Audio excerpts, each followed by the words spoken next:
Shohjahon Ergashevni navbatdagi jangi bo'ldi va birinchi raundda o'zida g'alaba qozondi.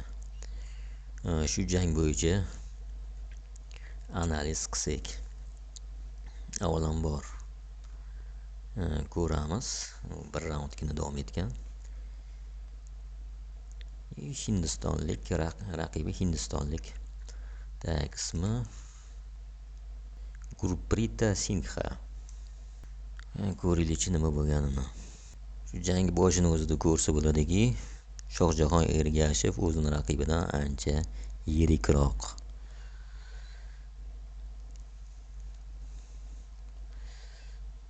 Shohjahon Ergashev 63 da tushadi. Endi bu uchrashuvda necha vazn tashkil qilingan bilmadim, men surishtirmadim. Asl tushadigan vazn toifasi Shohjahonda 63. Bu yerda ko'rinib turibdi, hindistonlik vazni kichikroq. Shohjahon Ergashevda juda yaxshi shkola, oyoq harakatlari jismoniy jihatdan ham ancha kuchli. Reytingda ham, professional boksdagi reytingda ham o'ziga yarasha o'rni bor.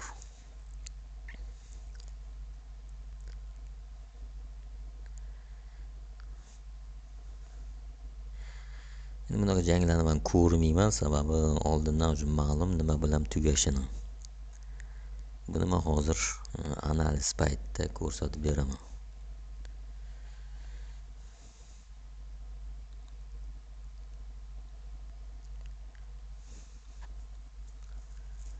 Endi tirikchilikni aybi yo'q, Hindistonlik ham shu 3-4sini topaman deb kelgan.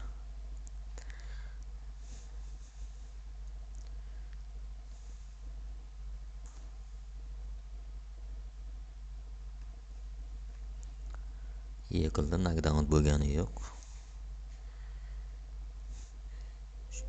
Shohjahon faqat oldinga qarab yuryapti. Sababi ma'lum.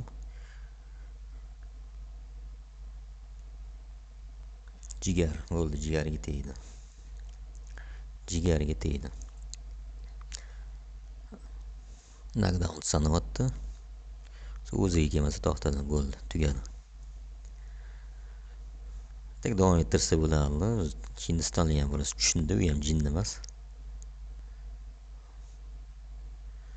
Riskovat qilmadi. Xo'p, kim ekan endi bu? Avvalambor Shohjahonni ko'rib chiqamiz. Shohjahon Ergashev 27 ta jang, 25 ta g'alaba, 22 tasi nokaut bilan. Statistika zo'rligim bor. 2 ta mag'lubiyat, 1 ta nokaut bilan yutqizgan. Nokaut emas, o'tda texnический nokaut deyiladi. 6-raundda adashmasam Sabrel Matiz bilan tushayotganda jangdan voz kechgan.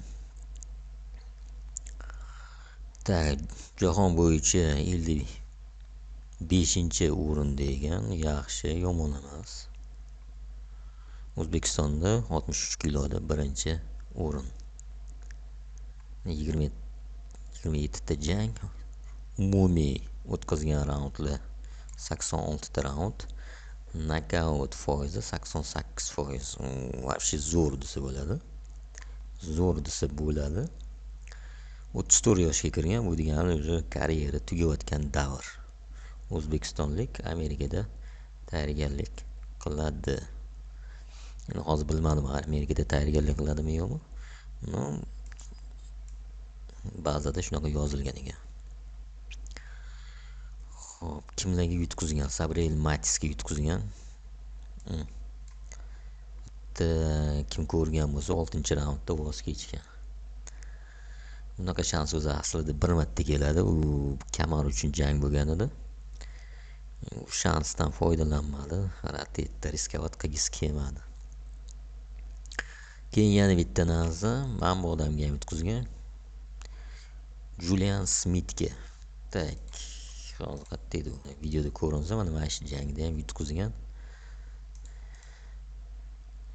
10 raundlikdan 10 raund hammasi o'tgan, ochko bo'yicha yutqizgan. Keyingi janglarini Mana bitta yutdi. Bu ham birinchi raundda 12 raundli qilishgan ekan.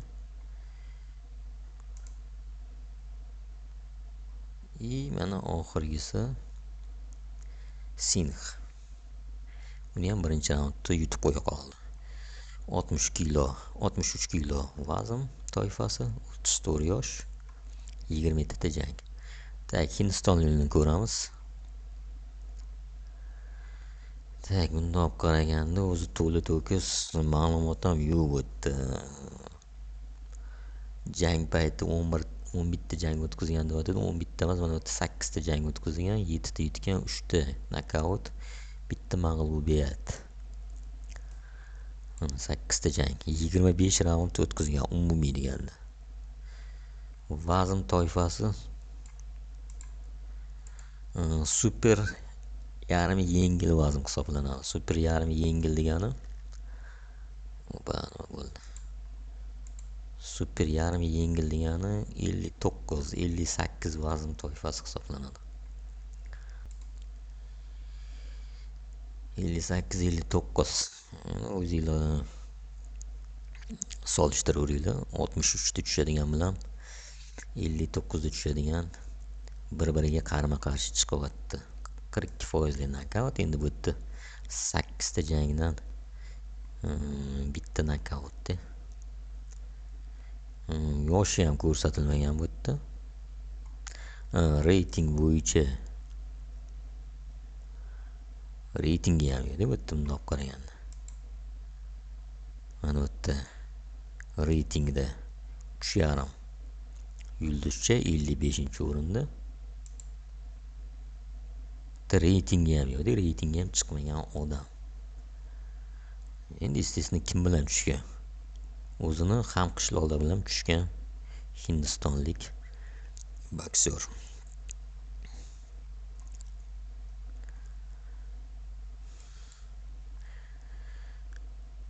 Endi boshida ko'rganimda haddidan shu yutqizgandan keyin, bir necha marta yutqizgandan keyin yana o'ziga ishonchini orttirish uchun, ishonchini o'ziga qaytarish uchun qilayotgan jang deb o'yladim. Keyin yoshini qaraganimdan keyin Shohjahonni bu faqat shouligi tushunarli bo'ldi. Shou. Bundan buyog'iga faqat shoularda ishtirok etishi mumkin. Menimcha endi 34 yoshdan keyin chempionskiy kamar uchun jangli bo'lishi amri mahol. Tag'in bilmadim.